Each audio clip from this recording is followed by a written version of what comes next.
Good afternoon. Thank you for joining us at the webinar devoted to the Ukraine crisis.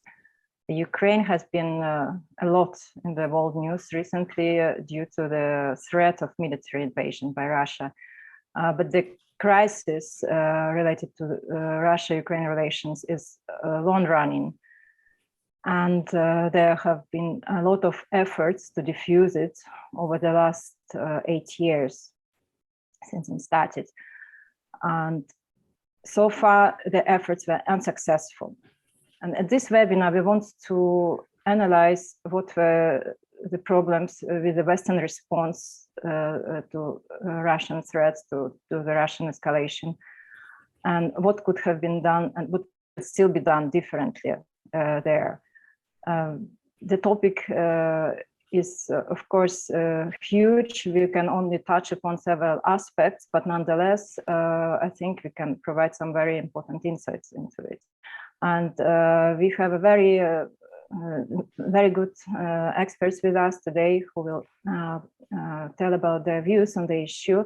First, we have Edward Christie, who is currently a senior fellow at the Finnish Institute of International Affairs and Prague Security Studies Institute. He previously worked at NATO, and also some years ago, he was my colleague here at the Vienna Institute for International Economic Studies. We also are very grateful to have here Velina Tchakarova, who is the director of the Austrian Institute for European and Security Policy. She also conducts strategic foresight and trends analysis for the Austrian Ministry of Defense. And finally, we also have a speaker from Ukraine who will provide a Ukrainian perspective on the issues, Igor Burakovsky, who is head of the board of the Institute of Economic Research and Policy Consulting in Kiev. Previously, he was a research fellow in Birmingham University, Stanford University, and also worked as CEO of International Renaissance Foundation in Ukraine. And I do not want to spend too much time on introduction. I want to give floor to Edward, who will start the discussion. And please, Edward, the floor is yours. Thanks very much, Olga. Thanks very much for this opportunity. Please nod if you can hear me correctly. Yes. Okay. So I'll just dive right in with a few remarks. I'll start with maybe for the benefit of a broader audience who might not have such knowledge. I'll just start with a few military realities about the situation. So a few key facts I think that everybody should know. First of all, Russia is one of the strongest military powers in the world, and it is by far the strongest military power in Europe. It has the strongest nuclear arsenal in the world. This absolutely guarantees its territorial security.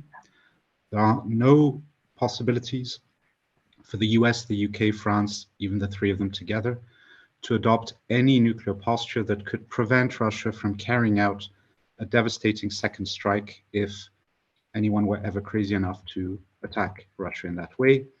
Russia also has very strong conventional military forces, and many other tools of power and leverage in which it is strong. Ukraine is, in comparison, a militarily much, much weaker state.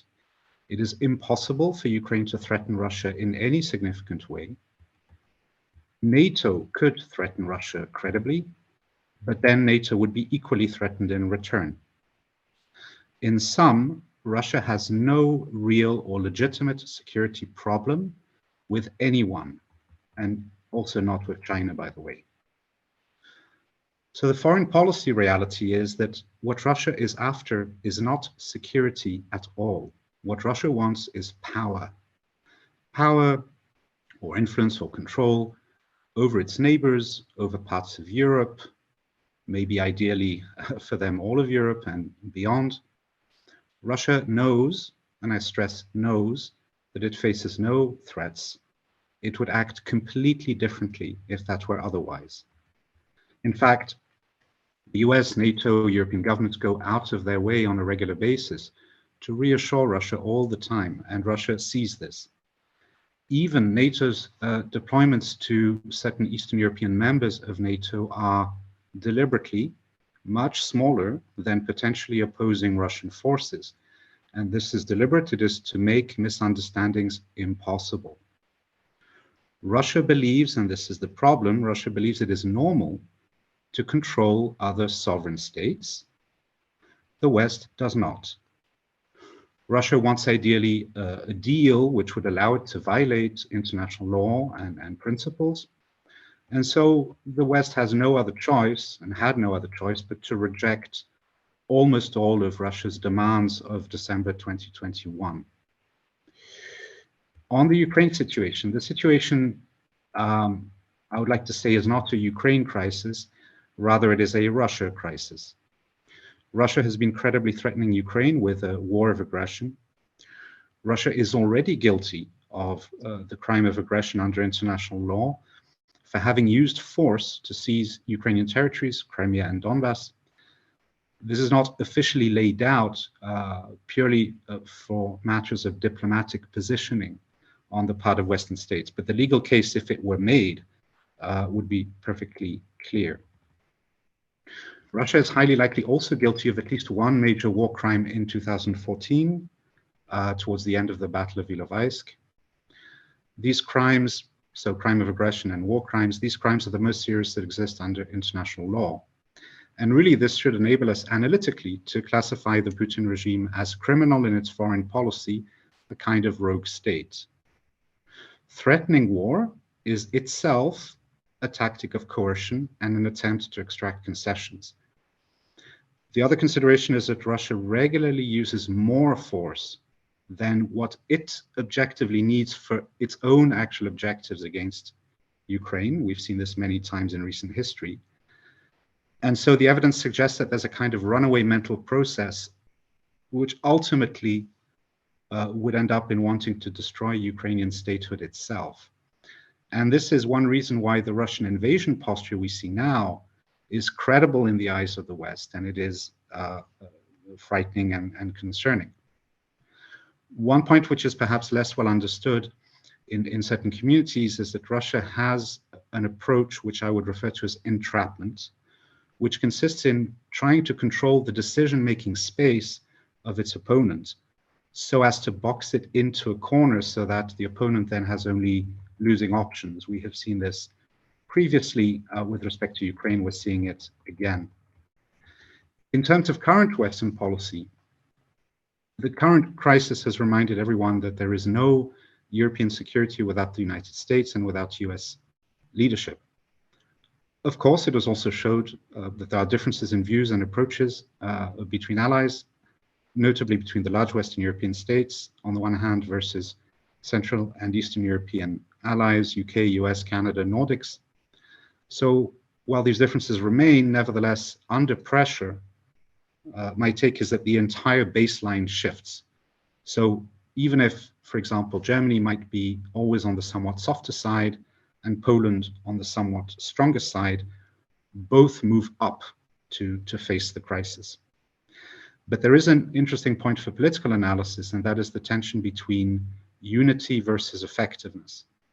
For economic sanctions, unity is important in order to have effectiveness, because these are measures that affect markets, and obviously if there are loopholes, the sanctions don't work as well.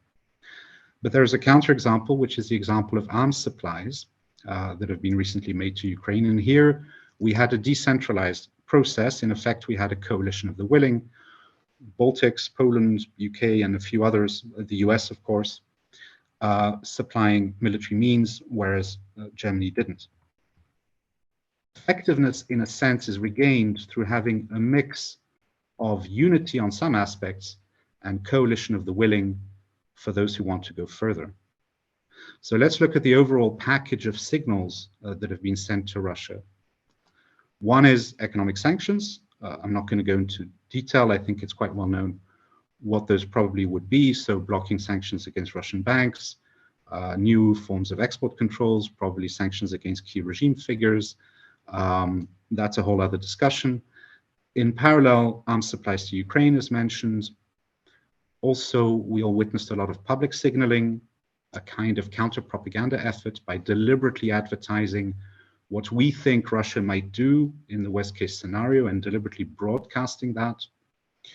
There's also a strengthened NATO posture, but that doesn't directly help Ukraine, but maybe it helps it indirectly in the sense that apparently the Kremlin does not want to have a stronger NATO presence on the eastern flank of the alliance, that is within the alliance, but those states like the Baltics or Poland or Romania.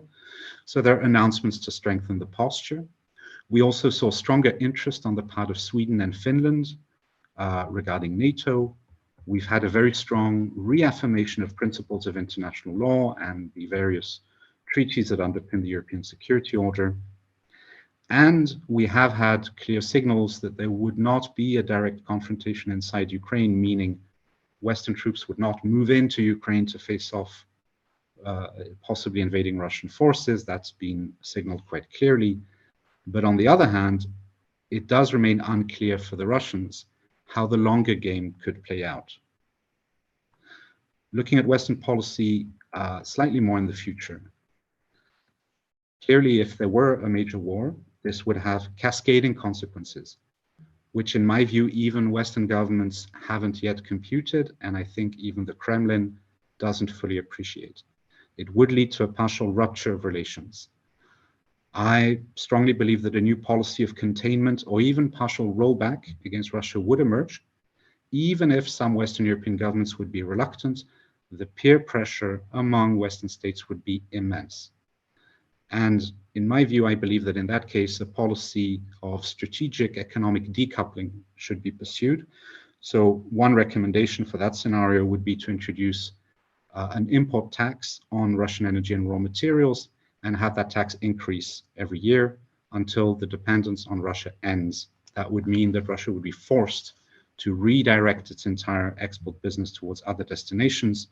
And since they want to make friends with the Chinese, well, let them be together. But this would dismantle some of the unhelpful dependencies that we have. My other recommendation here would be to launch what I would call an Operation Clean Hands across Europe to dismantle Kremlin networks of influence and to ban the activities that are currently pursued by people such as Gerhard Schröder, Karin Kneißl, François Fillon, people like that. This could be done with new legislation. It would not be retroactive, but from the moment it would enter into force, former officials would have to stop acting on behalf of or receiving payments from Russian strategic companies. If there is no major war, then of course the game could be quite different. The main sanctions package would be left in the drawer. NATO would likely do some of the reinforced deployments that it wants to do within its own territories.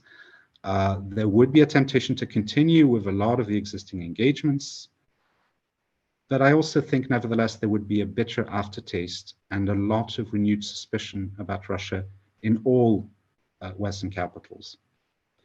Russia would have to stay quiet for a few years to hope to compensate for what it's just done, if it stays at the level of only a threat. And if anything more occurs, I think sensitivities would be high for some years.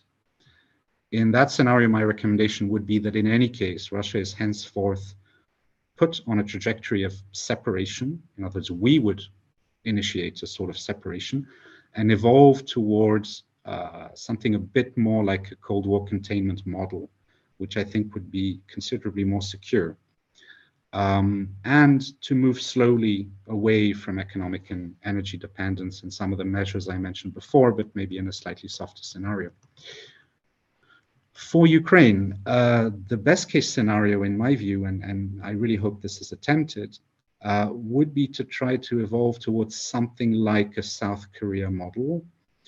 What I mean by that is, of course, continue with convergence with EU and NATO ways of doing business, standards, legislation, and so on.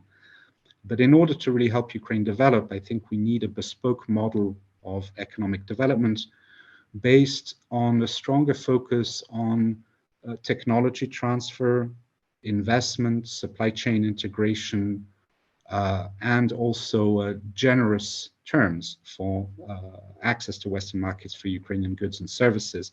And then we could really get the Ukrainian economic engine cranked up And of course, in parallel, we should certainly continue military assistance to Ukraine and indeed increase it on the basis of defensive capabilities and helping Ukraine to have a high degree of resilience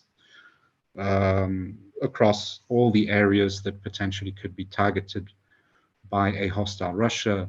That includes things like cybersecurity and information space and all of these usual areas that are subject to gray zone tactics. So that would be my overall sort of summary and with a few recommendations. I'll leave it there, and I'm very keen to hear the contributions of the other colleagues, and I'm looking forward to the discussion. Thank you. Thank you so much, Edward. It's very enlightening, and I found some of your ideas really very interesting and not so trivial. Velina, would you like to give your view on the issue? What would be, in your view, efficient policy of the West, efficient way to deal for the West currently, taking into account geopolitical reality of the situation? Thank you very much, Olga, for the invitation, and also to Edward for this excellent overview and, so to say, warm-up of this discussion by presenting not just the facts on the ground, but also several relevant scenarios. And I would like to start with a very short geopolitical assessment, the way I look at this current military escalation, and then I would also elaborate a little bit on the downside and the upside of the current situation. Now, the first thing that I would like to stress is that we should think of the geopolitical context, and in this geopolitical context, the danger of a military attack by Russia, not only against Ukraine, but in the direct European neighborhood.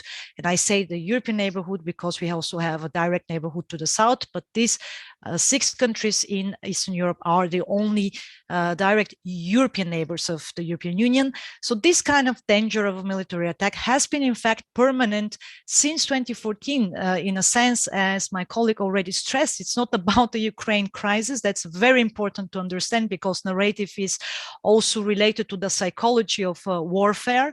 And in a sense, the most recent escalation in December is to be seen as part of series of ups and downs and escalations. So this kind of recent, most serious, most significant escalation caused by the drastic troops mobilization has been sending a very strong signal once again that a military attack could be imminent at any time. Right? We have now, once again, new US intelligence reports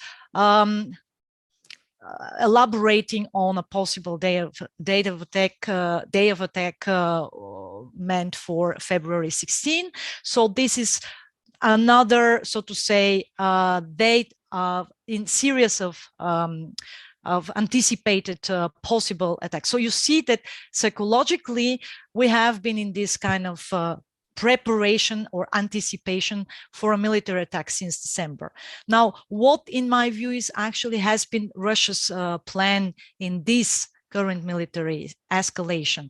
I think that this approach has to be seen as 3-dimensional one. Of course, the first dimension is, of course, the direct threat against Ukraine. And I think my colleague has already given enough examples why it's important for Russia to continuously threaten Ukraine also in military terms. I think that we should not really discuss. I suppose also my other colleague will actually elaborate more on that. So it's against, of course, Ukraine, which must always fear an imminent attack following the annexation of Crimea and following the direct support by Russia for the secessionist movements in Eastern Ukraine since then. But of course, the second important dimension is that this approach is also against the European Union and the European powers. Why? Because it also strived to, so to say, humiliate the European powers by showing their geopolitical irrelevance in this escalation. And what do I mean by that? Is that they are in fact incapable of preventing a military attack from happening. So what we have been discussing so far, and will be discussing in this discussion round, is that indeed the European powers have a myriad of tools and instruments to react to a military attack by introducing severe, comprehensive sanctions in various fields, without a doubt. And we will discuss this also in a much broader context afterwards. But the reality is that the European Union powers are not capable of preventing a military attack by Russia against Ukraine if Moscow, and that means, of course, the Russian president and his closest circle decide to make a move on Ukraine. And this is a very important psychological element, despite all the diplomatic efforts and all the political moves by the European powers. This is something that we, at the current stage of the escalation, cannot really cannot do anything against. And then, of course, the third, the most overlooked dimension in this military escalation is, in fact, the dimension of the long game. And that is that, in my view, Russian president actually decided very carefully on the timing of this military escalation, because Russia has now started preparing also for the long game. And the long game is, in fact, not going to happen on the old continent. It's going to happen in the Indo-Pacific and in East Asia, and it's about the systemic rivalry between United States and China. And in this long game, Russia is making a move to upgrade its positioning as a kind of indispensable player, without which none of the two most important, most significant global powers, that means China and United States, would be capable of winning the competition against each other. So basically, this kind of important dimension has been very much missing in most of the assessments. But I think it's very significant if you think of the unprecedented joint declaration between Moscow and Beijing at the opening ceremony of the Olympic Games, which has been on purpose, was deliberately chosen, which is why I also claimed already in December that we are not going to witness a military attack, most likely prior to February 20, because on February 20, the Olympic Games will be over.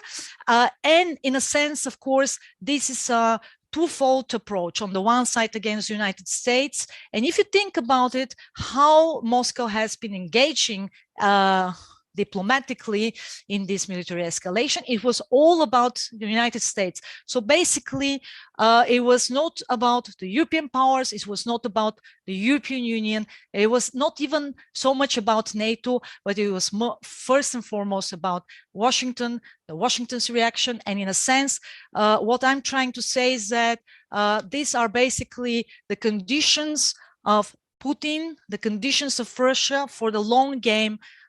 If Washington at some point of time would be actually open to any concessions towards Russia to get a more neutral stance in this competition with China. And then again, of course, as I said, making itself an indispensable player for Beijing against Washington. This is the dragon bear scenario. This is the worst case scenario, of course, for Washington in the long run, having to witness a two-front scenario where Russia is going to put more pressure on European powers on the old continent, whereas China is going to increasingly engage militarily in the South China Sea and in the Straits of Taiwan.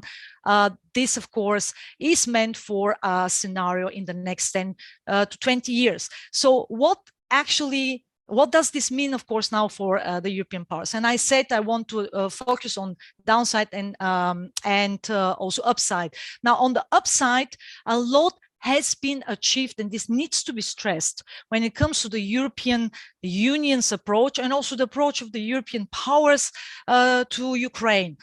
In terms of institutional support, the very fact that Ukraine is on its route to becoming part of the common market through its association agreement and the deep and comprehensive free trade agreement, this would mean actually a European integration without participation in the political institutions at this stage once the treaty is successfully implemented. This is the first thing. There is a myriad of European Union's initiatives and frameworks where Ukraine is already a full-fledged member. And of course, the jewel of this initiative is the Eastern Partnership Initiative, where Ukraine, along with Moldova and Georgia, has been a front runner and will remain a front runner when it comes to direct investments, when it comes to trade assistance and for foreign investments, of course, in general, but also macro assistance, financial macro assistance. The European Union is by far the largest contributor as an institution, and of course, in particular, the European member states, we should not forget that. And of course, my colleague already stressed, we have also military technical support. We have also plenty of different formats where Ukraine has been already a member. And I think that this kind of upside down needs to be stressed even more following this recent episode, because my anticipation is that these kind of initiatives are going to further deepen. I mean, the level of integration is already quite high, and of course this has been a successful story which Moscow wants to see fail. Now, on the downside of this process, I see as the largest, as the really most dangerous geopolitical implication, the fact that there hasn't been a coherent European approach to Russia. And in a sense, this has always affected the relations with Ukraine. It was always, at least if we look back to the last 20-25 years, it has always been about the relations with Russia first, and then of course the relations with Ukraine were a function of it. And even now, when the European powers were dealing with the military escalation, we're trying to have phone calls with whom first. Some of the European members started diplomatic shuttles with the Russian president first instead of going to Kiev. Other member states decided to, of course, move first to Ukrainian capital. So you already see that this kind of cleavages, this kind of dividing lines within the European member states are going to have also a psychological effect. And let me remind you, we are still on the downside of these processes, that the leading European powers, Germany and France, and I'm saying leading because of the Brexit, the so-called German, French engine of the European integration, were also the ones who have been engaged in a geopolitical rapprochement with Russia prior to the military escalation, of course, for their own national geoeconomic and geopolitical reasons. And this, of course, affects now also the response to this severe crisis. So what I'm trying to say is, in the end, the risk of a potential cleavage within the member states when it comes to how coherent, how strong the European approach to Russia following a possible military attack, a likely military attack by Russia should be and will be, is going to be decisive also for the future fate of the relations with Ukraine and the future fate of Ukraine itself. Thank you. Thank you so much, Velina. Yeah, I couldn't agree more about the need to bring Ukraine to focus of the policy. And now I would like to ask Igor Burakovsky to contribute with his view from Ukraine on the issue. What are the effects for Ukrainian economy? What can be done to support it in this situation?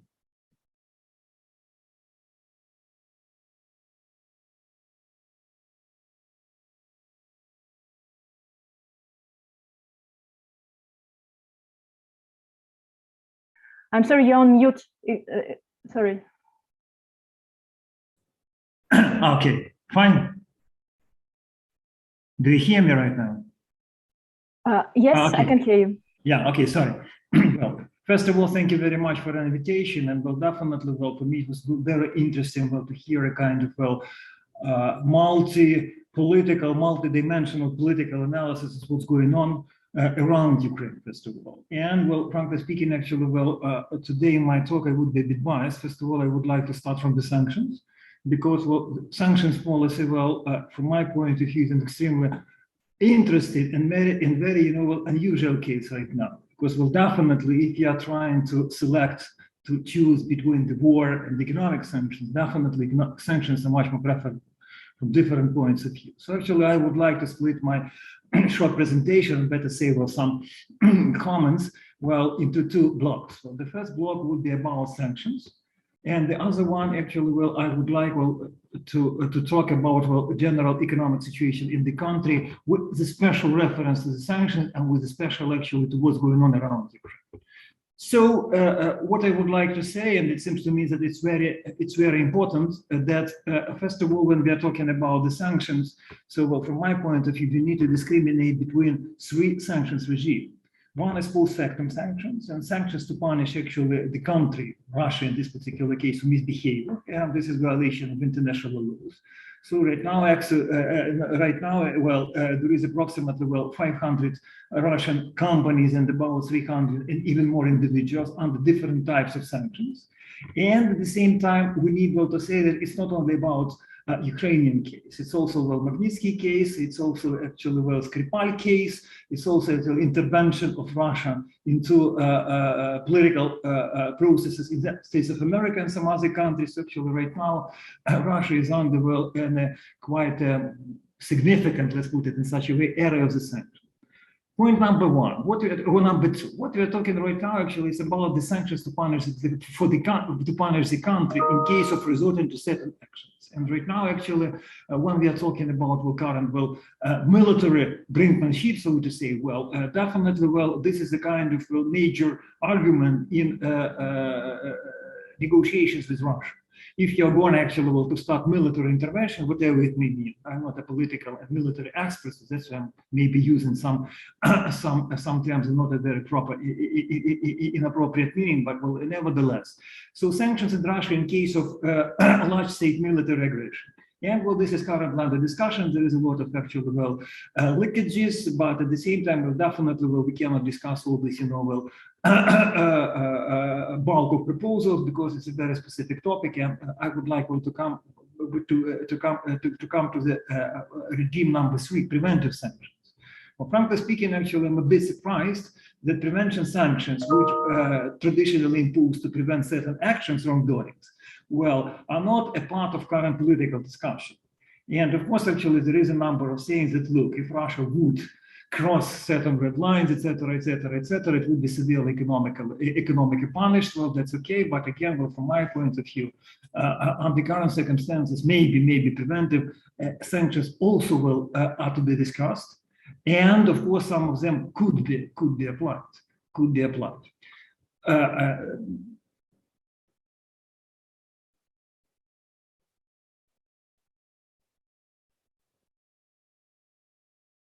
Cost of sanctions for Russia. First of all, actually, well, making economic costs unbearable, provoking economic crisis or economic collapse. Well, from my point of view, it's a very interesting question because actually, right now, well, the sanctions applied already, actually, they were not meant actually to undermine severely Russian economy. It was a rather kind of, you know, warning signal for wrongdoing, but well, frankly speaking, actually, well, at the moment, we cannot say that these sanctions will seriously undermine Russian economic potential. Of course, we could discuss actually that there was a combination of factors, well, sanctions, which are, so to speak, will downsize economic performance, but from the other side, definitely we see a number of economic shocks turned out to be favorable for Russia. I'm talking about, well, skyrocketing gas, oil, and some other prices in international markets. I'm talking about actually interrelationship between Western economies and Russian economies, and definitely that's something which is to be taken into account. Preconditions of these sanctions, of course, well, that's about well-defined and well-coordinated sanction policy. Maybe, well, these and the next slides sounds a bit, well, academic, but I would like to say that, well, it's a kind of, well, introduction to what I'm going to say further. Cost of sanctions for international community. It's a very, again, well, important question. We do understand that actually the cost-effective sanctions policy is the only way, and, well, the sanctions price should have an acceptable price for the international community. Otherwise, actually, it would be really difficult to mobilize international community and to use economic leverage in order to make Russia to follow some international standards of behavior and some actual principles, So let's actually move to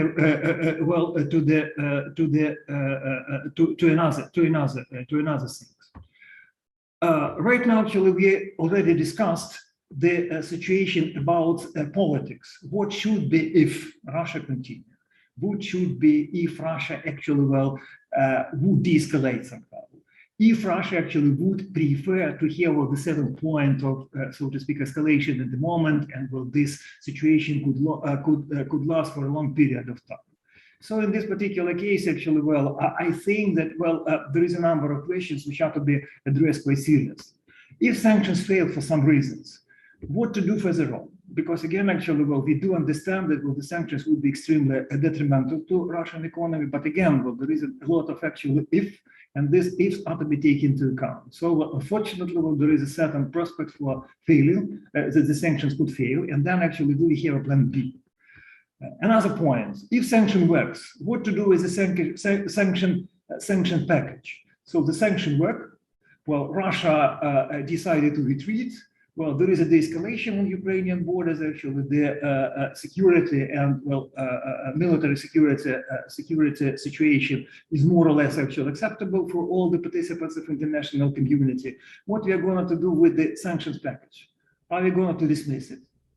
And actually, we'll take into account that so many efforts, political and not only political, maybe actually a lot of, so to speak, behind the scenes efforts were taken in order to formulate and to actually, to unite the international community around the package of the sanctions.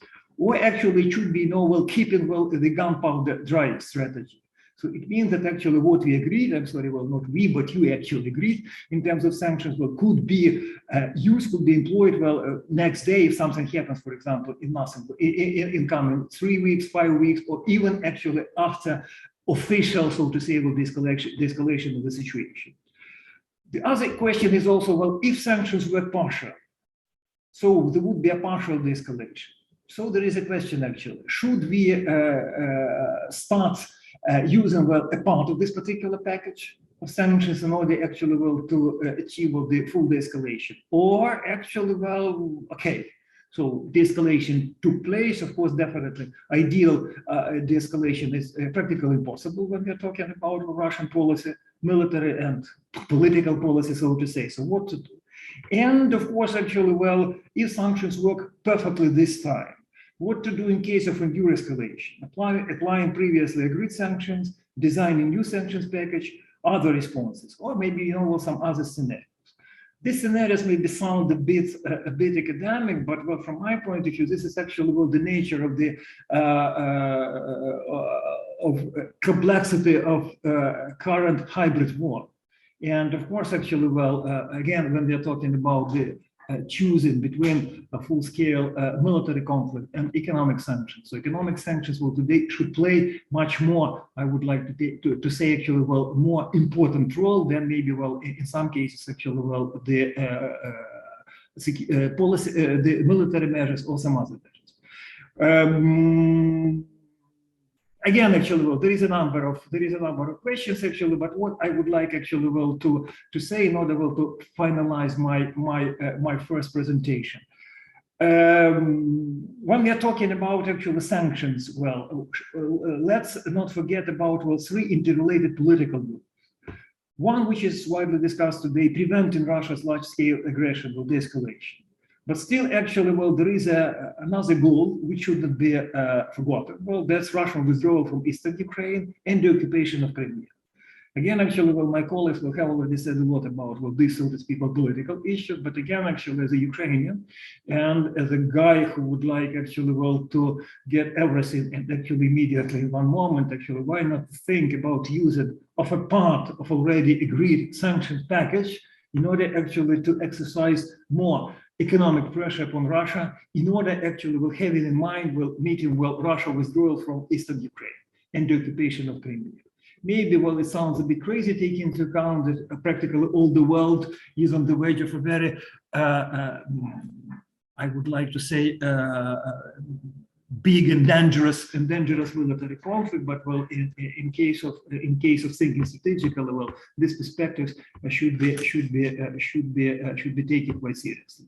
And very shortly, I would like actually to say a few words about, well, Ukraine in the times of escalation and potential de-escalation. I would be actually, well, just with a PowerPoint presentation, without PowerPoint presentation, just a couple of points. First of all, I would like to say that, well, despite all the problems, well, Ukrainian economy did perform surprisingly well, even taking into account, well, the previous shock, I'm talking about COVID-19 and actually current military escalation. Why I'm speaking so? Well, definitely we are not in a perfect shape. Definitely we would like to hear, well, from 5 to 10% of economic growth, but we do understand that it's something which is unattainable right now. And well, the positive signs from my point of view, why Ukrainian economy turned out to be so resilient, are as follows. First of all, actually, well, there is no banking crisis in Ukraine. And from my point of view, it means that actually, well, the previous government and the previous president and the previous national bank team managed actually, to clean up Ukrainian banking system, well, to introduce a number of extremely important structural reforms, and actually macroeconomic environment was stabilized somehow after 2014, and this actually will give a kind of certain level of resilience in Ukrainian banking system. Point number two, well, there is no economic panic. The people are not going actually, well, to the banks. The people are not going actually to exchange point, well, to sell hryvnia for dollars or to withdraw, for example, deposits. They think that actually it's a kind of, positive signal. Either we are, very, so to speak, well, tough-hearted guys in Ukraine, or maybe we do not understand the danger of the situation, and that's why we behave well, extremely without any panic. Another point is, well, we have exchange rate fluctuations at the moment, and just before actually we exchanged a couple of words with Olga with Olga, that actually, well, right now the fluctuations of exchange rates in Ukrainian hryvnia exchange rate is, so to speak, within more or less acceptable limits. We saw these fluctuations 2, 3, 5, maybe 10 years ago, and well, from my point of view, actually, well, nothing is. We do not have a kind of tragedy with these fluctuations. So definitely, we would like to have actually more stable, more predictable macroeconomic and well exchange environment. But situation is as it is. Definitely what we see right now, and actually it's a problem for the country, well, that the price of Ukrainian debt obligations, external debt obligations. Definitely right now, actually, well, the price of Ukrainian debt is going down. So it means that actually, well, we will pay more and more, they become much more profitable. I'm talking about actually Ukrainian governmental papers. But well, from my point of view, again, that's something which has not a kind of fundamental reasons, but actually, well, the reasons will come from the political and economic shocks, because of external environment. And actually, well, when we are talking about what should be done right now, and well, we got a kind of question from the Q&A box of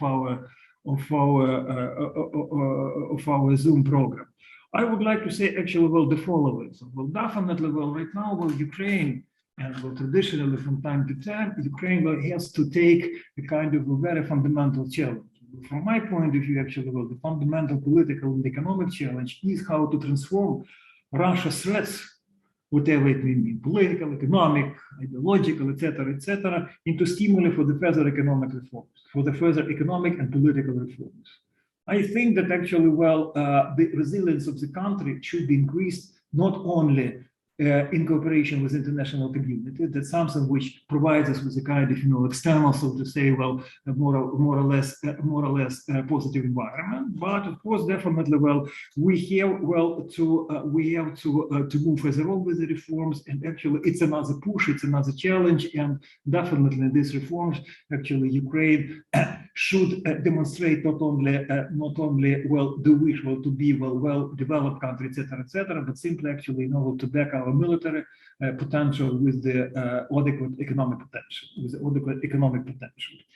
Point number two, when we are talking about actually the reforms, well, I think that right now we see quite an interesting situation. We have a kind of double influx of military goods coming to the country, which is a positive sign, because Ukraine trying right now to modernize its military forces, its military capabilities, and of course, without Russia's threat, let's be frank, we never got javelins, stingers, etc., and a lot of other things. From the other side, so far, actually, we are getting some money from the International Monetary Fund. We are getting actually some money from Canada, States of America, in different forms. We're getting some macro-financial assistance from the European Union. Double macro-financial assistance, is put it in such a way. Macro-financial assistance agreed before escalation, and actually emergency macro-financial. And here is a kind of traditional question for the country: how to manage this money. My point is that actually, in Ukraine, when we are talking about international cooperation, we must admit that unfortunately, Ukrainian institutional capacity to use the money is, rather small one. Let's be frank. In this particular case, we have quite an interesting situation when we need more and more money, taking into account the variety of the tasks which are to be solved. But at the same time, unfortunately, we have the problem that, not all of this money could be used not only effectively, but used in principle. From time to time, actually, our partners, World Bank, International Monetary Fund, our bilateral donors, etc., we have to sit around the table with Ukraine and to think about how to cut some projects, how actually to make them to restructure them somehow, because the money are simply not used. My two final actually comments would be as follows. When we are talking about actually the current situation, and from my point of view, what is very important, we need to apprehend actually the economic shocks coming from military escalation, from the sanctions, etc., in terms of affecting the Ukrainian economy. And I think that right now, actually, despite we all talking about sanctions, we're all talking about actually the economic tolls of the sanctions for the country which is sanctioning somebody and for the country which is under sanctions. But unfortunately, when it comes actually to proper economic analysis, unfortunately, we haven't seen any big actually work here in Ukraine about the impact of the economic sanctions we already imposed against Russia. And point number two, actually, we are again coming to the point of donors coordination. Traditionally, the mechanism of donors coordination is quite simple. We have International Monetary Fund as a kind of, signal maker to all the other donors. Then the other donors are intervening, and actually, they're trying to follow the, so to speak, the strategy envisaged by the International Monetary Fund. That's okay. But when it comes actually to coordination within separate fields, unfortunately, we have a number of different projects from different donors doing practically one and the same things in the country, but from the different perspectives.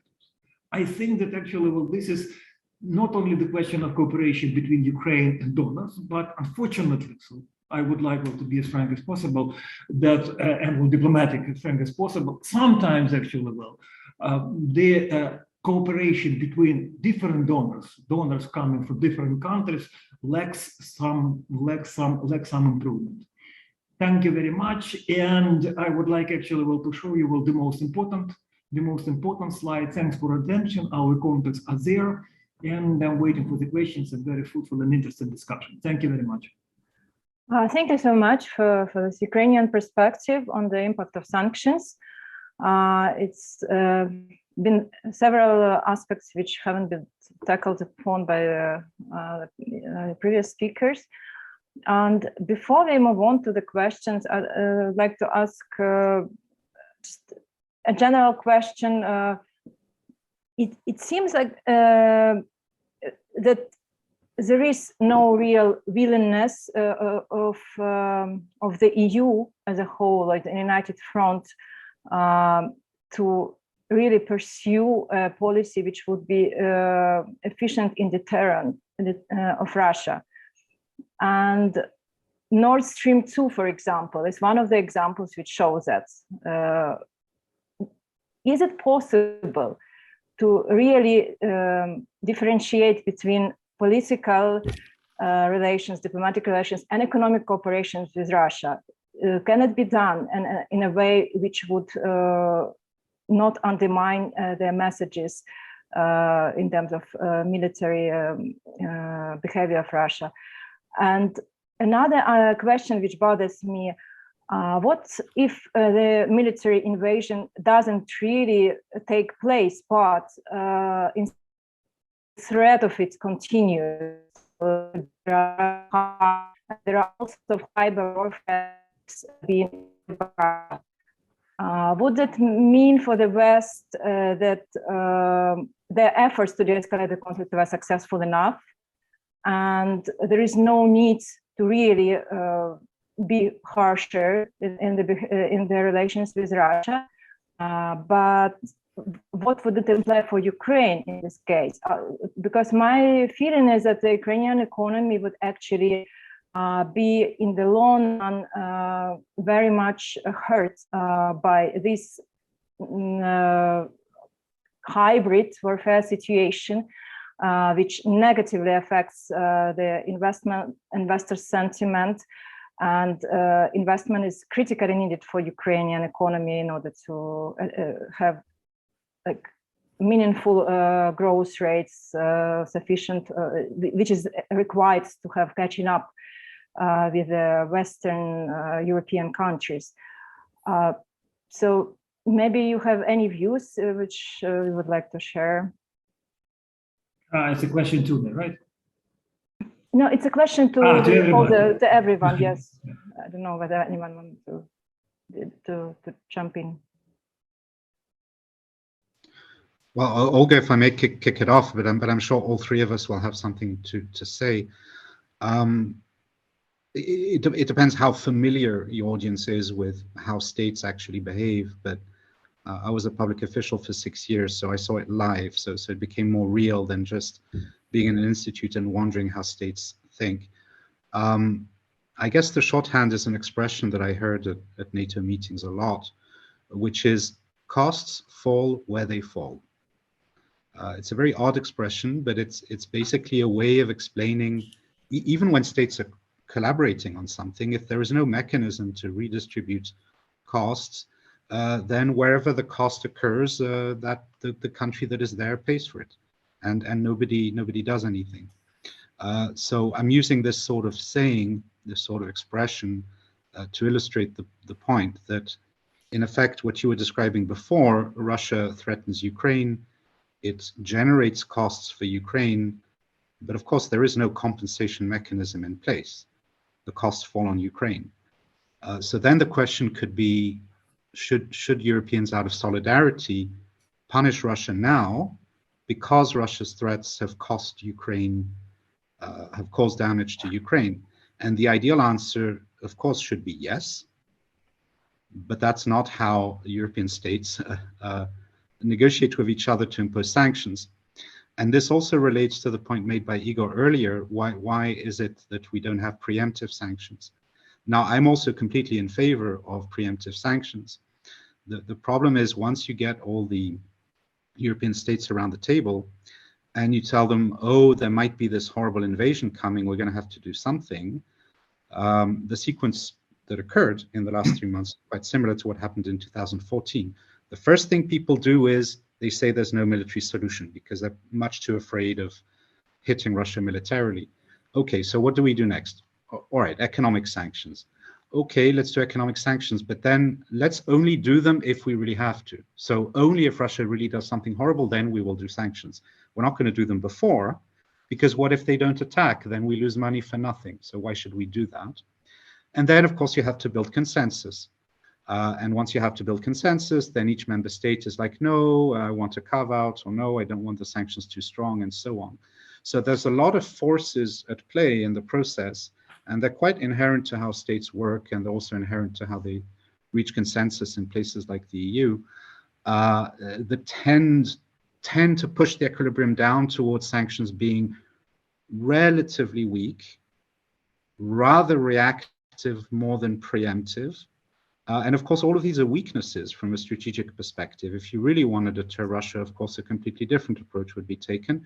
And there I fully agree with Igor. I think preemptive and leverage kind of sanctions would be very useful. And indeed, if we wanted to push Moscow around a bit harder, of course, we could simply say, look, you're illegally occupying the Donbass. We're fed up with it. Here's a whole bunch of sanctions. They're going to get stronger every year until you leave. And if you don't leave, just the sanctions will go up forever. We could do that if we really, really wanted to.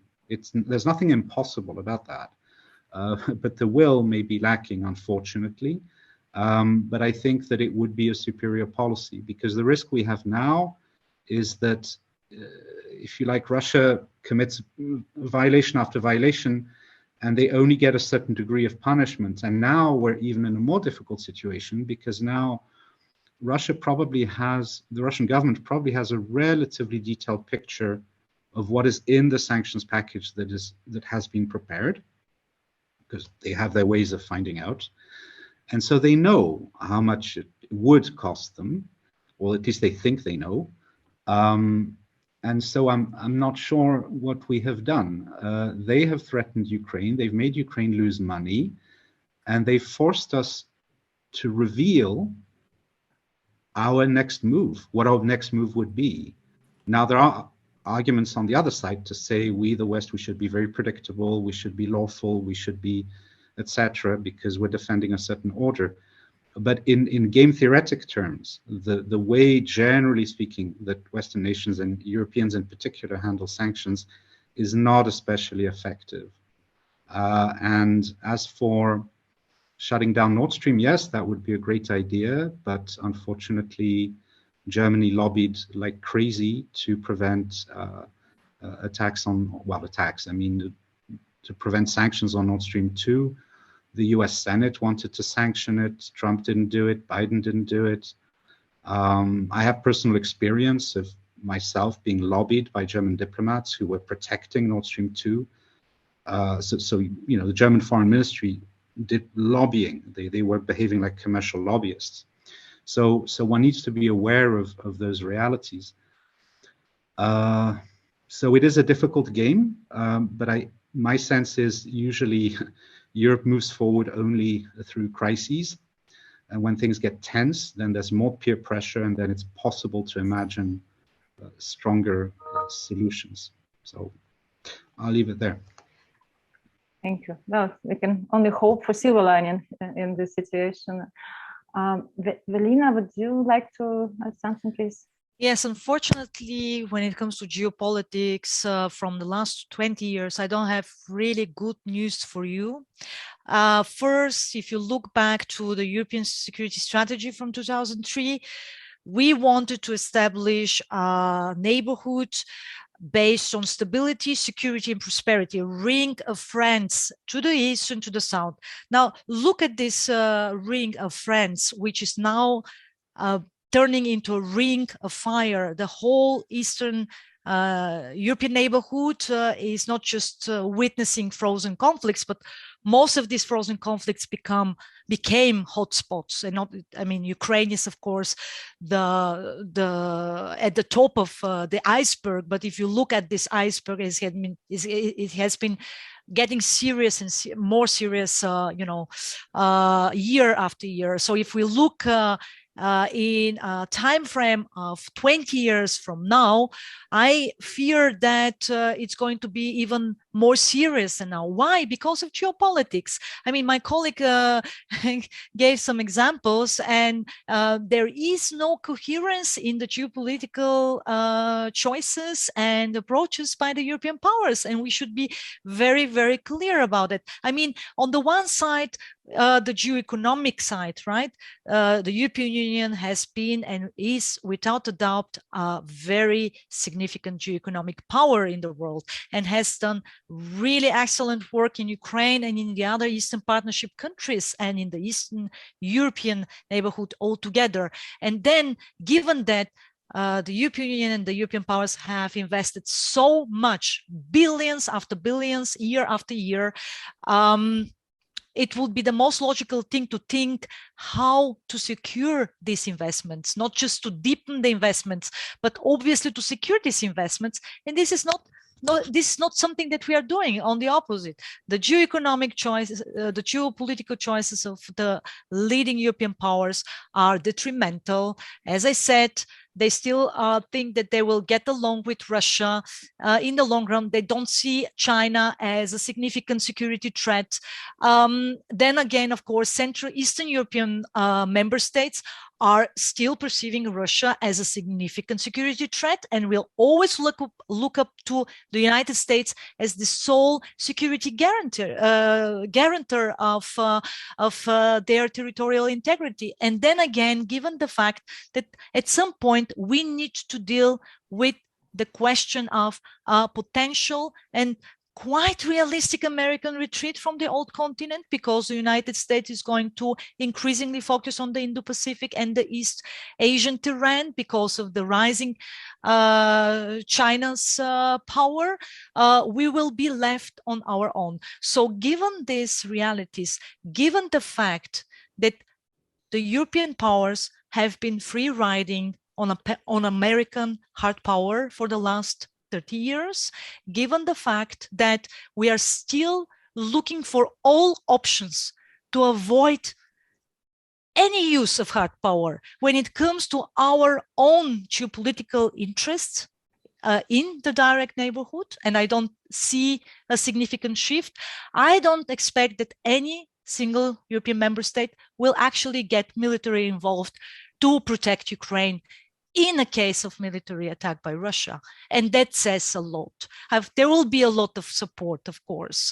There will be a lot of arms supplies and so on and so forth, technical support, without a doubt. But this says a lot. And I think that we need to start dealing with the question, what we are ready to defend when it comes to our own European geopolitical interests. And the question of hard power is going to be inevitable in this discussion. And I will let you, and I will conclude with the following sentence. I think that why Russia is capitalizing on these crises is because it just used the full spectrum of hard power, demonstration of hard power, threatening with hard power, and sometimes when necessary using hard power,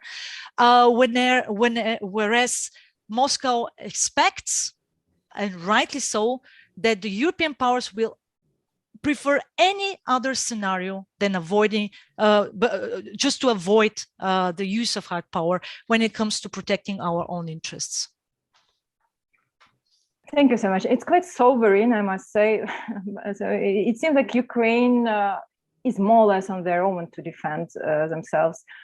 And Igor, like, adjacent to that, I want to ask you, okay, so what would it mean? Ukraine can count probably only on some donor assistance, macro-financial assistance, which you said is not coordinated well enough. Okay, provided the coordination is improved, would it allow Ukrainian economy still to prosper in this environment, like assuming that there is no major invasion? Yeah, so if there is a continuation of using of cyber warfare, some minor incursions, and not much of private investment, but just macro-financial assistance provided by our friends, so to say, what would it mean for the Ukrainian economy? There were also questions in the audience, should one expect massive emigration? I mean, labor immigration is already quite sizable. Will it get worse? Will there be refugees crisis? And also there was a question about splits in the society. Do you see them present, or rather that the crisis actually unifies the Ukrainian society more? Well, thank you very much, Olga. Actually, was a number of questions, and every question deserves a special discussion. Just briefly, I would like as sharp and actually short as possible. First of all, we're starting from the last question about immigration crisis. So, unfortunately, actually, well, the level of migration, labor migration from Ukraine is extremely high at the moment. We do have different figures actually, but we are talking about millions of people. And well, right now we see quite a new, so to say, situation when there is a kind of competition for labor resources from Ukrainians between Ukrainians and, for example, Poland, between Ukraine and, for example, Germany. And in this particular case, well, definitely, well, Ukraine is losing with this type of the competition. It's inevitable. We could discuss whether it's fair and unfair competition, but well, the question, but the problem is there. When it comes actually to a massive migration crisis, like, for example, Syrian crisis or some other crisis, well, frankly speaking, I do not believe that it would be the case. But of course, actually, everything will depend upon, well, the level of military escalation and the form of this particular escalation. This is definitely the point. And from the other side, well, we see that if you take, for example, situation in the eastern part of Ukraine, I do not well remember the figures right now, but a lot of people were left occupied territories and, so to speak, well, internally migrated to Ukraine, but still actually a lot of them actually migrated to Russia. So this is a very multidimensional problem, and it needs a special attention. Point number two, of Ukrainian economy, well, definitely one. The problem is that, well, actually it's a kind of not an excuse but an explanation, but frankly speaking, Ukraine's hunt for foreign direct investments has been a traditional, well, policy point in this particular country. Unfortunately, actually, so far Ukraine has failed to attract a substantial amounts of foreign direct investments, though a lot of things were done, different policy instruments we use, and definitely, well, it could be explained by the not very good, let's put it in such a way, comparatively not very good investment climate in the country from one side, but of course, actually, well, that a lot of actually money and a lot of, for example, startups companies which were produced by Ukrainians, organized by Ukrainians, they started to work more, I would like to say, efficiently, well, outside the country. So there is a lot of actually, well, multi-billion already, well, startups coming from Ukraine. Unfortunately, they are now working, for example, in Silicon Valley and some other countries, and that's a kind of, very very bad for Ukraine. Who knows? Maybe under some circumstances, when there would be more, so to speak, well, tax administration changes, international tax policy would change, and well, all this type of, well, base erosion initiatives would be implemented. Well, some of the money would come back, at least actually in the form of the taxes, but well, it's a very difficult discussion. When it comes actually to the sanction, again, I would like to say, well, what I see actually, well, the problem. We have, well, the problem is that, and again, actually, it refers only also actually, well, to the, well, political and economic relationship between, so to speak, international community, democratic international community, and Russia. Well, the problem is that actually Russia is a very unique country in a way that actually, well, Russia is a permanent member of the Security Council of the United Nations. It means that actually all the attempts to impose certain political or economic sanctions would be effectively blocked by Russia.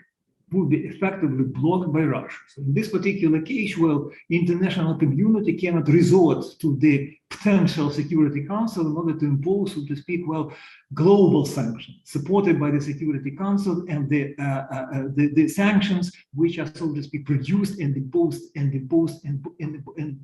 by the United Nations. So this is actually, well, the point. And when it comes actually, well, to my last point, what I would like to say again actually is about politics and economics.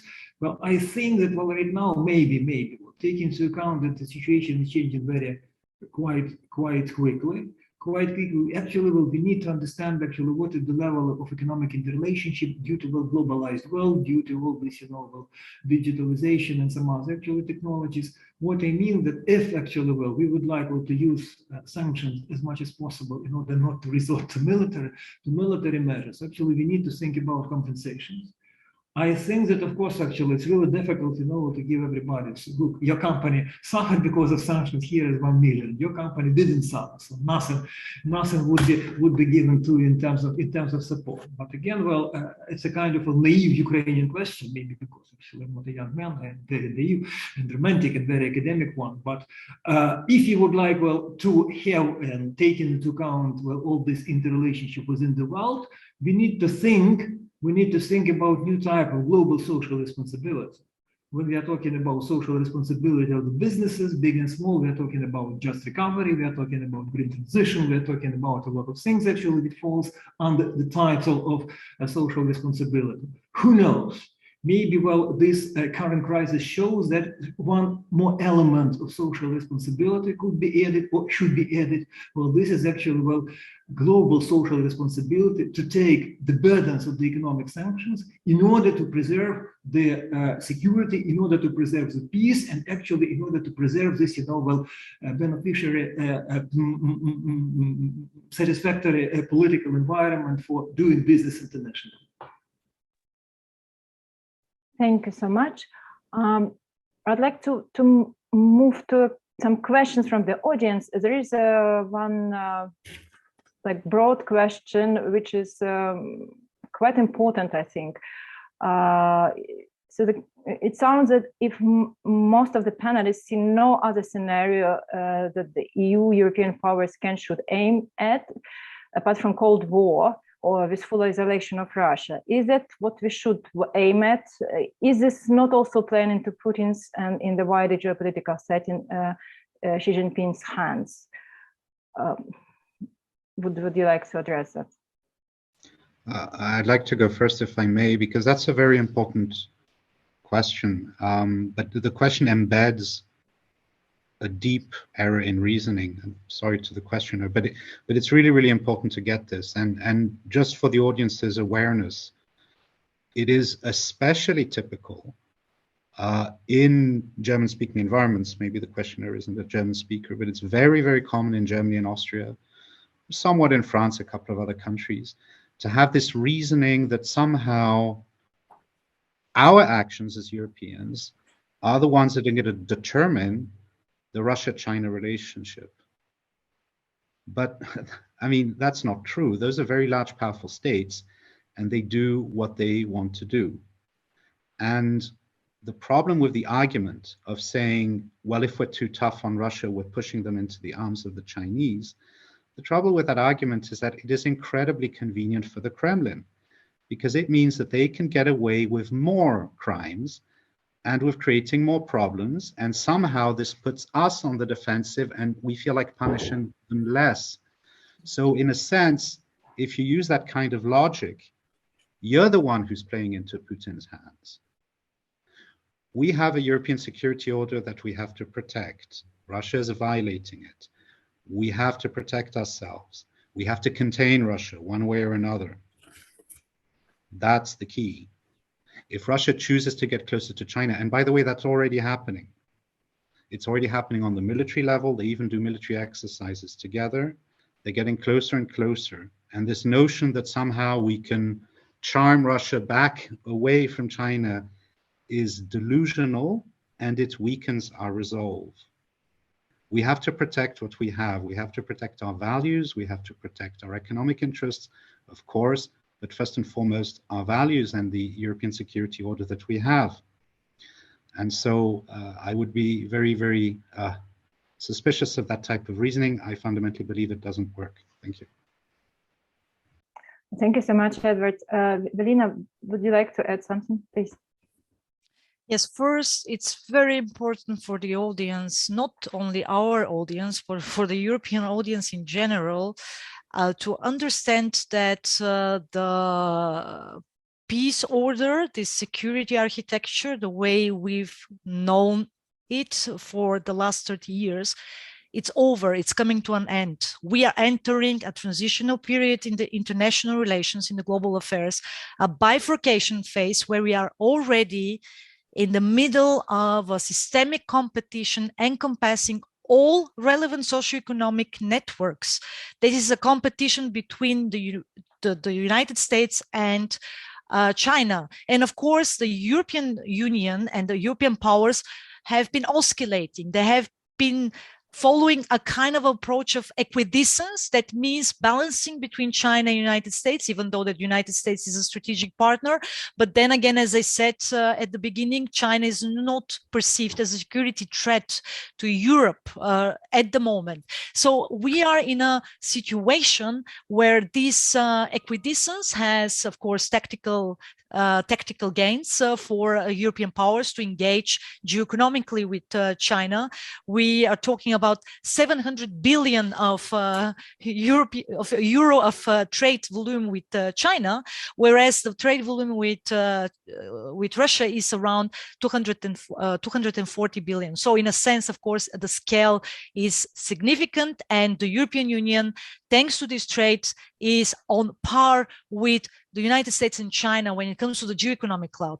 But this transitionary period also means that in the long-term run, this competition is going to significantly increase, and we need to think of where our place will be in this world. And if we are not able to secure even our own direct neighborhood, Russia is not going to be the only regional actor that is going to try and seek any opportunities to penetrate this geoeconomic space, this direct neighborhood, and of course capitalize on potential loopholes, on potential gaps.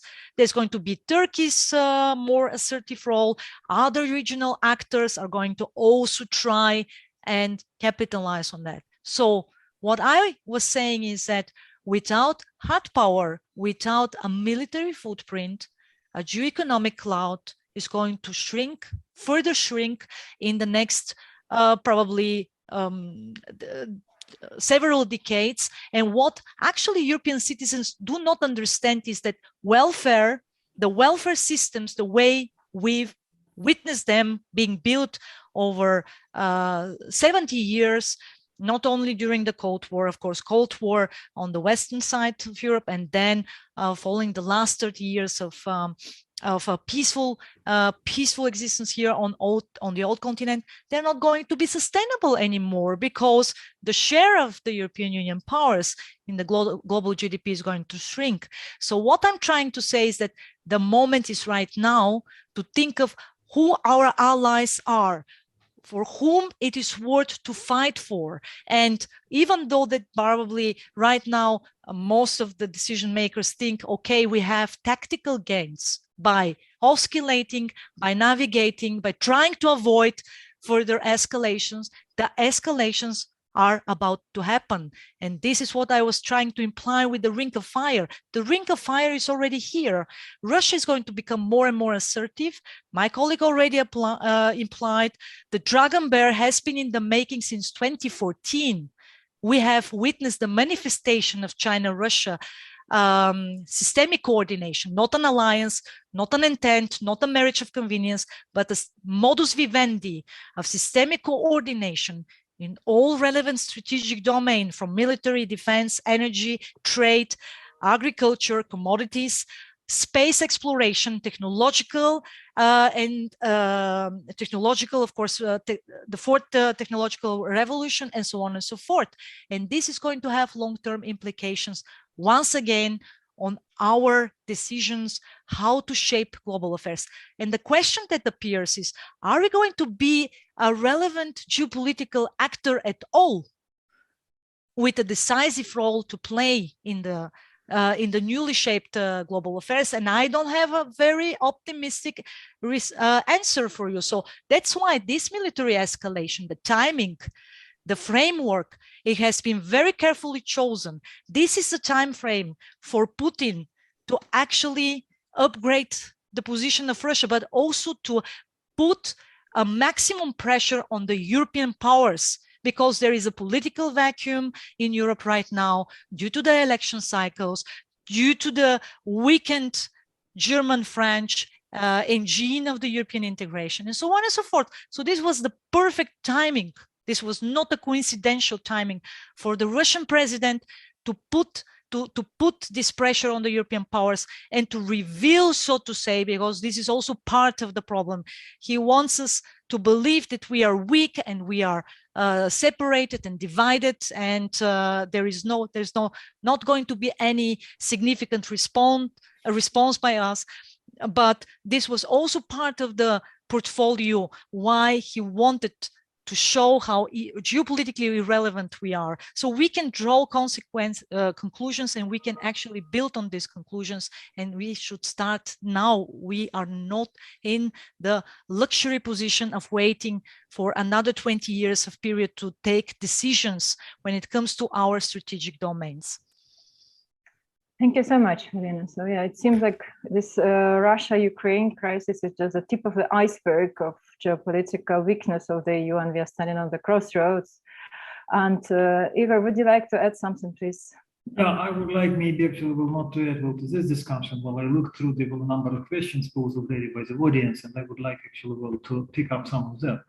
There was a question about cybersecurity. Yes, definitely, cybersecurity is something which is very important, and I think that actually, we came to the necessity to cooperate in terms of international, so to say, taxation administration. So there is a number of initiatives, like, for example, the initiatives on base erosion and other, so to speak, ways of not paying taxes. Well, some other initiatives, and actually the idea is, to make the companies to pay exactly in the places where they're producing the value, where not they're selling, but they're producing the value. And they think that this type of international cooperation shows simply that, the economic fabrics has become more and more complicated in the times of globalization. It's another question. Point number two, well, definitely, I think that actually when we are talking about cybersecurity, so who knows, maybe the next package of the agreements on international security won't be not only about, so to speak, conventional, non-conventional armaments, but also about cyber armaments and some other things. And they think that that's something which is on the doorstep. And we think that sooner or later, our international cooperation in the field of cybersecurity will develop. In some cases, actually, maybe will become more important than cooperation, and will uniting our efforts against some militaries. But again, actually, not a political and military expert, so maybe it sounds a bit naive and maybe not very well argumented. There was a question about Russia, whether it's necessary to isolate Russia or not to isolate Russia. What my point is quite simple, that again, actually, definitely some scenario for, let's call it a globalized world war, it has been already implemented. Actually in this multipolar, I don't know right now, it's multipolar, bipolar world, and there's something my colleagues have already addressed in a number of ways. But I think that definitely actually let's talk about actually the policy of containment Russia. And again, actually, there is no negative connotation here. I'm talking about actually containment of this country in terms of violating international relations, international rules, international policy agreements, etc., producing security threats. But I think that actually, maybe in the future and right now, take into account that the world is globalized. The concept of containment would become the most not powerful, but at least actually something which would be discussed. I'm not actually very much sure that we need to discuss the Russian case in terms of either sanctions or China. I think that actual situation is much more difficult. It's much more complicated. I'm not a specialist in Chinese economy, but what I would like to say is that when it comes actually to understanding China, to understanding actual sanctions regime, there was a question. Definitely actually the effect of the sanctions very much depends upon the political regime. As far as I understand, actually, for non-democratic regime, is much more easy actually to fight against sanctions. Simply because actually the autocracy use all the powers that actually in terms actually it's a kind of captured state, which is which is managed by a small group of autocrats. When it comes actually to democratic states, well, that's the point. That's the point which needs to be discussed. And again, actually, when it comes actually to the experience of sanctions, well, there was a question. Well, I would like to say the sanctions themselves are not changing the situation. They could be quite a powerful tool as a package of political, economic, and maybe well, some ideological tools, which is really necessary. Simply saying, look, we're not going to trade with you. You need to change your political behavior. Well, I'm not very much sure that well, that's a proper approach. And well, at the very beginning, well, this is my last actual intervention. Well, there was a question about Ukraine and well, about political, social, economic, etc., splits in the society. Because definitely, when we are talking about consolidation of the efforts of international community to deal with the military and political threats right now, definitely we need to talk about consolidation within Ukraine, which is unfortunately is at the top of international agenda.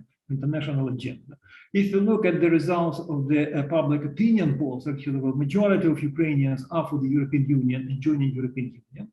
Of course, actually, well, in the Western part, well, this majority is not so big as, for example, in the Western part, but actually, well, I'm talking about majority, which is surpassing 50-something percent. 50-something percent. Again, well, there are different measures, there are different, so to speak, well, companies which are asking the people different questions, but again, actually, the majority, not maybe overwhelming, but actually, well, constitutional this majority of the country is in favor of joining European Union. Majority is actually well for joining a Northern Atlantic Treaty Organization. This is very important. This is very important, and of course, actually, well, when we are talking about either well to admit Ukraine to NATO, well or not admit, will take into account well the current well problems with relations with Russia. Well, we need to take, at least in my country, we need to take into account that actually well, a lot of people are in favor of NATO, and definitely well, they would like to see higher NATO involvement. Of course, well, there is a lot of actually people saying that, look, why not to send soldiers to Ukraine? They do understand that actually it's virtually impossible right now. But still, actually, there is a kind of stance which is quite a high level of trust to the Northern Atlantic Treaty Organization. Maybe it's not so to speak, you know, maybe, well, it's a bit different from what you have well, in the European Union, some other, but still actually the case. And actually, my last point is that, well, two last actually points when we are talking about well, the current situation, especially taking into account Crimea and taking into account well, occupied eastern part of the Ukraine. The majority of Ukrainians consider Russia to be an enemy. And right now, actually, we need not only well, to talk about actually how the people are replying to this as that particular well, public opinion poll questions, but we need to understand that right now, actually, well, in the country, we see well a kind of, you know, changes of the generations, changes of the political generations in the country. And right now, actually, well, there is a lot of people who come into the policy who were not born in the former Soviet Union, for whom actually, well, the Soviet Union, etc., sounds like a kind of, you know, assumption in the books, that there is no kind of opportunity, well, to hook them. So look, well, Soviet Union, great power, etc., it doesn't work. It doesn't work, but at the same time, they saw well, the problems of the development of independent Ukraine. They contributed actually to the development of independent Ukraine. Lots of them are real patriots. Well, lots of people actually, because of these threats and well, of this political turmoil around Ukraine and in Ukraine, they're switching well to Ukrainian language. And right now, when we're talking about, let's take into account actually well the problems of Russian-speaking minority, majority, actually how you're measuring, but still there is a lot of people who are voluntarily, for patriotic reasons, actually switching to Ukrainian language. It's not a big problem right now. From my point of view, when we are discussing what is the backbone of the conflict between eastern part of Ukraine, so to say, and the western part of Ukraine language, well, I do not think that this is a very big problem. Again, maybe well, it's my biased approach, but that's something which is to be taken into account. And actually, well, there is a majority of people who are saying that, look, the eastern part of Ukraine should be deoccupied. No specific status for this particular regions. They need to be incorporated based on the Ukrainian constitution. there shouldn't be any, so to say, let's call it political privileges actually, and not actually privileges, some bonuses for them to come back under the umbrella of a unified Ukrainian state. And the same actually will refers to the Crimea. So I think that during the last 3 or 4 years, actually, starting from the revolution of dignity, it's much more than actually for years. Actually, Ukrainian society has become more and more consolidated. But then actually, it's an open discussion for the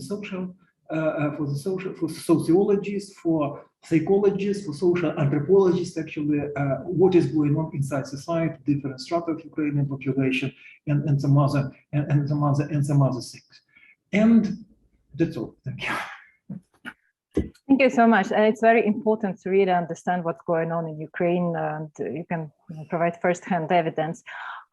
We practically run out of time, but there is a very important follow-up / clarification question to the previous ones I would like to ask. It's referred to you, Edward. So it wasn't whether EU can, the question asked about pushing Russia to China's arms is not whether EU can influence Russia-China alliance, but whether there is no other way to entrench autocratic structures in half the globe.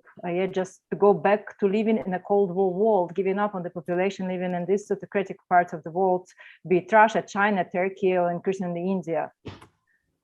Maybe you would like to comment.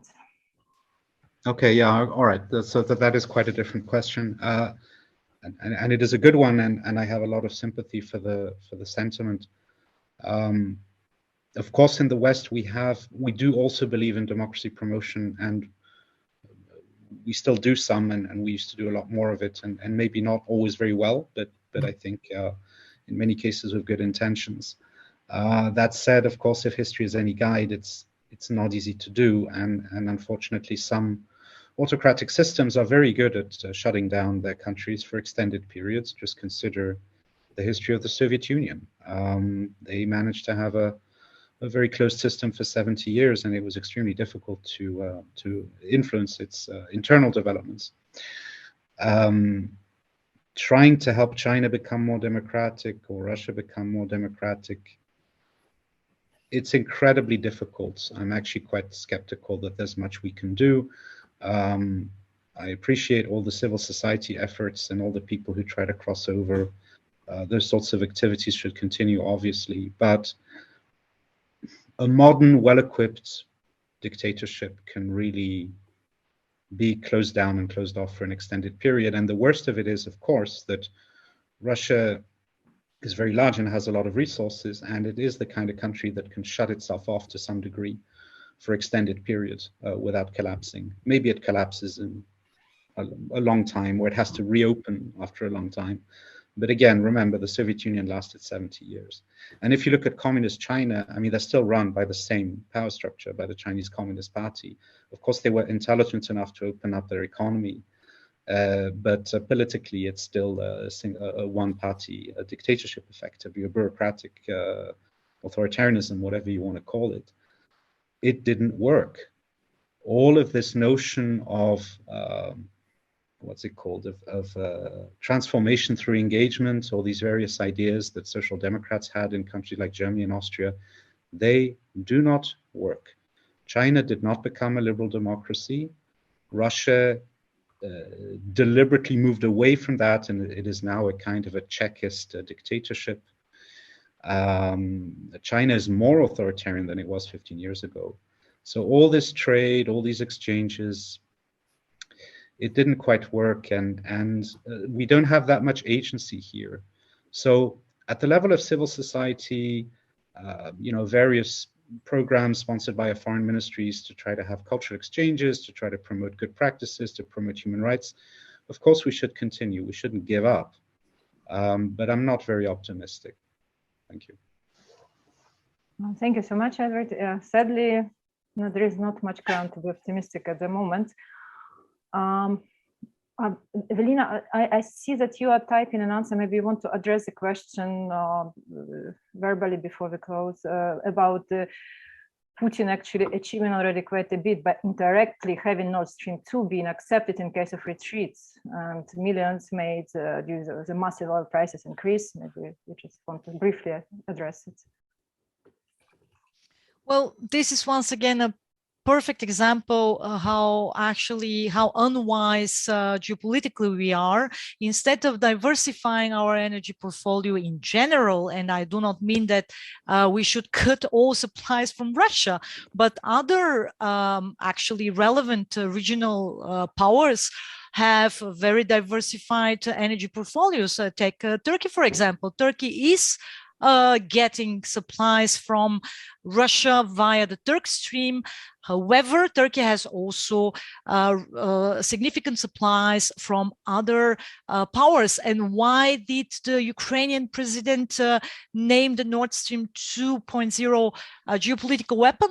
For this reason, namely that certain decisions on energy supplies are linked directly to geopolitical choices. I mean, in this case, Germany has made some choices regarding its energy portfolio that will have a significant impact on the whole European Union family.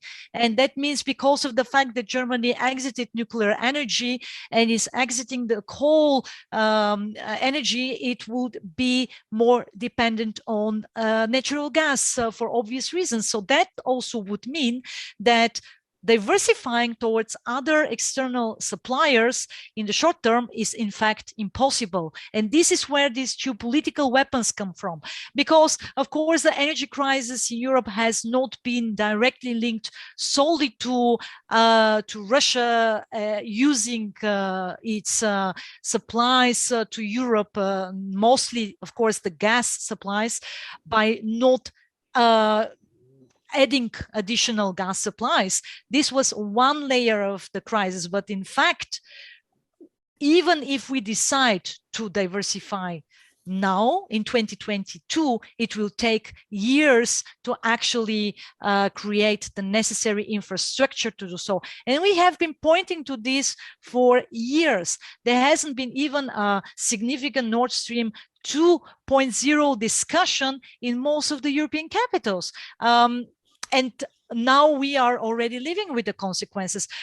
Take the counterexample, because the counterexample before Nord Stream 2.0 became a reality was that the Americans are pushing against Nord Stream 2.0 because they want to place American LNG on the European markets. And in fact, the European spot market, in fact, exemplified exactly the opposite. The LNG wasn't coming to Europe. The LNG was coming to the Asian markets, because in this decade, the Asian markets are going to witness the most significant growth, economic growth. And where there is a demand, there will be a supply. And in fact, it was a political decision by this US administration to supply Europe, to send basically LNG ships to Europe in order to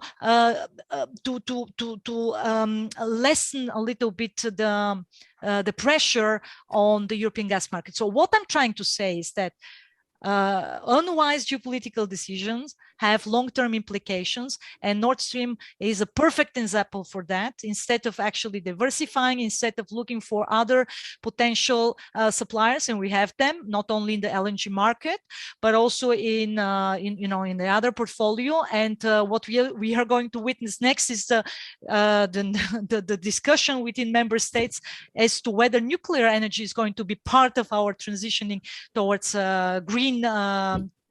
greening of the economy. So in a sense, once again, Russia has done its homework. It knows very well that we are so dependent on commodities. It's oil, it's gas, it's the food, it's the fertilizers. If there is a significant military escalation, the Black Sea, which is one of the most significant global choke points for food supplies, not only to Europe, but to the Middle East. And just let me give you a final example that the food price index reached 2011 levels already in December, and you would guess what it would mean. Another Arab Spring episode in 2022 in our direct southern neighborhood. This is, of course, something that we need to be very strategic, very wise about in the long term. And this is what I was actually pointing to, that it's not just about the tactical level, the short-term gains. It's about the long-term implications that the next generations are going to pay the price for, that we need to start discussing now. Thank you very much. Thank you so much. Thank you to all the speakers today. It was extremely interesting and I think useful to hear all these arguments and to really discuss the issue so fundamentally. Our webinar will be recorded and posted online, and in case you want to revisit it later on and check something. Thank you so much, and goodbye, and probably till the next time, hopefully. Bye-bye.